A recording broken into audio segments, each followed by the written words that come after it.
Magandang araw mga kabarya. Welcome back to OMG TV channel. Okay? So, magandang araw sa lahat. Kung saan ka mang dako sa mundo. Good morning, good afternoon, and good evening. Okay? So, meron akong i-share sa inyo mga kabarya itong mga barya na talagang napakamahal ang presyo. So, kahit man sa isa lang nito ang hawak mo ay tiyak na ikabubuti ng iyong pamumuhay. Okay? So, kung gusto mong malaman kung anong mga barya ito, ay panoorin mo lamang ang video hanggang sa dulo para malaman mo ang buong detalye. So, ang mga baryang ito at kung ano man ang nakasulat na presyo dito ay legit ito mga kabarya kasi galing ito sa mga online price. Okay? So, mayroong barya dito na nagkahalaga siya ng 50,000, 80,000, meron ding 75,000, 39,000, 33,000, at ang pinakamalaki dito mga kabarya itong dalawang barya na nagkahalaga ng 400,000 at saka 450,000 ang isang peraso. Okay? So, panoorin mo ang video at sisimulan na natin ang pag-update nitong mga presyo. So, kailangan mo talagang malaman ang presyo nito mga kabarya. Baka kung hawak mo ang mga baryang ito, so pagkakataon mo na para maligaya ang iyong Pasko. Okay? So, sa dami nitong mga baryang ito ay hindi natin mabanggit lahat ng mga presyo mga kabarya. Ngunit dito sa pinakamataas na presyo ang ating uunahin. So, sa dami nito ay tiyak na sobrang haba ng ating video, pero sisikapin natin mga kabarya na kakasya lamang tayo sa 8 minutes na video. So, ito na ang una. Itong nagkahalaga siya ng 50,000 pesos na coins. So, 4 na piraso ito mga kabarya. Ito ay mga US dollars. So, sa 4 na piraso ay nagkahalaga siya ng 50,000 pesos. Meron namang mga barya dito na medyo mababa yung presyo, pero talagang napaka-common nito mga kabarya kasi ito ay mga barya ng Pilipinas. So ito ay 1905 na US Philippine 1 centavo. So nasa video ay still in good condition with luster. So ito sa hard to find, meron siyang halaga na 6,500 pesos ang isang piraso. At meron namang nagkahalaga ng 3,000 pesos ang isang piraso. Ito ay 1871 Mexico UN peso. So nasa good condition pa rin sa sharp details. Ito ay silver, 0.900 ang kanyang silver content. So 3,000 ang isang piraso. Then meron naman dito mga kabarya na nagkahalaga siya ng 21,000. Ito ay souvenir, hard to find, 1927 na $1, high grade, sharp details, then strong luster, silver din na 0.900 ang content. Talaga siya ng 21,000 pesos ang isang piraso. At another na souvenir, ito ay main state quality, 1902, British $1, high grade, 0.900 din ang kanyang silver content. So meron siyang presyo na 33,750 pesos. So napakamahal mga kabarya ang kanyang price. At another, ito ay high quality 1903, 50 cents na SP antique silver coin collection, 4,250 ang isang piraso. So kadalasan ito mga kabarya ay makikita mo sa mga post sa Facebook. Napakarami ang ganitong klaseng mga silver na sentimo. Okay? Then ito na yung isa sa pinakamahal mga kabarya na nakita ko dito. Australian $1 60th anniversary, end of World War II. So ito na, meron tayong na-post dati na World War I. Ito naman ay end of World War II. Meron siyang presyo na 400,000 pesos ang isang piraso. So ayun o, makikita nyo. Ito ay Elizabeth Australian Gold 2005 na taon. Napakamahal, 400,000. So kulang na lang ng 100,000, maging 500,000 na pag hawak mo ito mga kabarya. Napakamahal na barya. At another, ito naman siya ay isang 1906 na United States Philippine silver piso coin. So So ito ay iyo details polygrel. Meron siyang 450,000 pesos ang isang piraso. So napakamahal na barya ito. At ito na yung mga sinasabi kong mga kabarya na kung hawak mo ang isang ito ay tiyak na ikabubuti ng iyong pamumuhay. Okay? Another na ASPI 1903 1 piece of prop silver coin graded by PCGS. PR61 uncirculated.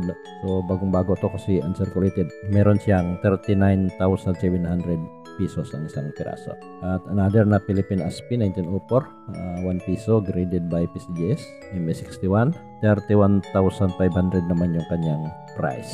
Then ito yung rare na barya.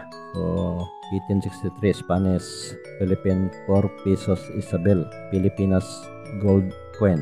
So ano, meron siyang 30,500.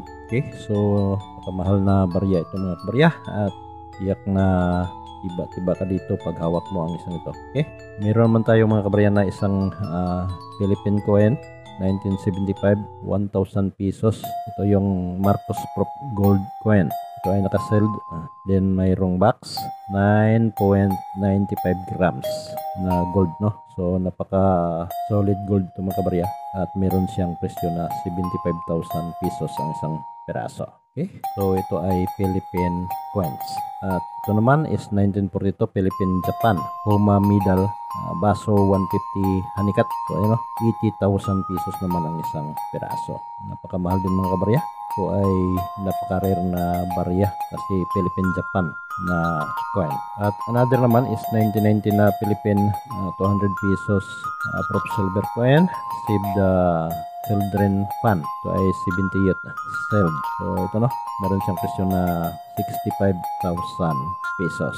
So ang barya ito ay isang commemorative ng Children Fund 70th sold. 200 pesos. 65,000 pesos yung kanyang price. Okay? So, meron namang 1943 Philippine Japan Laurel and Vargas Medal NGC MS62 Hanikat. So, ito ay 322 Men's State. 38,500 yung kanyang price mga kabarya. Napakamahal din ang baryang ito. At meron itong 1986 na 42 Corazon Aquino Ronald Reagan Sterling Silver Prop Coin. 42,000 din ang isang piraso. Then, ito no, medyo mahal ito mga kabarya. 1997 na Philippine Andres Bonifacio Centennial 500 peso silver prop coin. 48,500 ang presyo. At yung 1860 Spanish Philippine 4 peso Isabel. So Filipina gold coin. So yun, 30,500 din ang isang piraso. So ayan nga mga kabarya, no, medyo mahaba-haba na itong video natin. So puputulin natin dito. At bago ko tapusin to, so meron tayong nakita doon sa YouTube yung video ni Bustoyo. So merong barya doon mga kabarya na binibinta. Yun ay junk silver Chinese coin. So ayun, no, ang isang junk silver coin. So pag sinasabi kasing junk dollar ay isa yon sa mga rare na barya. So napaka-rare. So nakita doon mga kabarya na nagkahalaga daw ng 18,000 US dollar yung kanyang price. So minabuti kong tingnan dito sa online yung kanyang price. So yun ay 1934 na junk dollar Republic of China. So ayan, no, yuan junk dollar Republic of China. Kalaga siya dito mga kabarya ng 11,734.81 pesos.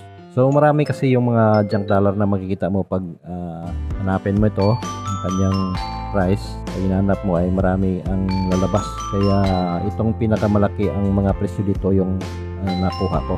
So ito rin, no, ay isang China silver junk ship year 23. So, 1934 na. And almost uncirculated yung kanyang kondisyon. Meron siyang presyo na 10,561.27 pesos. So napakarami itong mga junk dollar mga kabarya. Kaya sinali ko ito dito sa mga barya na binanggit natin sa ngayon. Kasi nga ay nagtaka ako doon sa sobrang mahal na kanyang presyo. Ito naman ay 1934 na large silver junk dollar polar. Meron namang siyang presyo na 22,590 pesos ang piraso. So doon sa video kasi ni Bustoyo ay napakamahal mga kabarya. So nag-ano nga sila doon, no, nag-offer si Bustoyo ng 750,000 ng isang piraso. Ang may-ari naman ay 900 daw ang kanyang binta, hanggang sa last price ni Bustoyo ay 800,000. Then sa kinalaunan ay hindi nagkatuluyan yung kanilang transaksyon kasi nga ang gusto ng may-ari is 900. Then ang habol yung offer ni Bustoyo doon is 800. So abangan natin sa susunod na mga pangyayari kung talaga bang mabili ni Bustoyo yung ganong kamahal na barya. Pero dito sa online mo hahanapin yung kanyang presyo.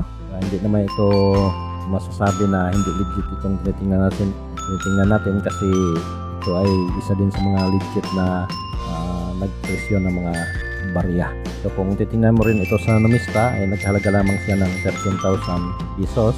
Pero dito sa online ay umabot siya sa 22,590 pesos ang isang junk silver dollar ng Chinese. Okay? So ito lamang muna ang ibigay ko sa inyo at maraming salamat sa panonood. Huwag kalimutan ang OMG TV channel. Doon sa hindi pa nakapag-subscribe, mag-subscribe kayo para lagi kayong ma-update sa mga bagong video na ma-upload natin. Ulitin ko, magandang araw sa lahat and God bless.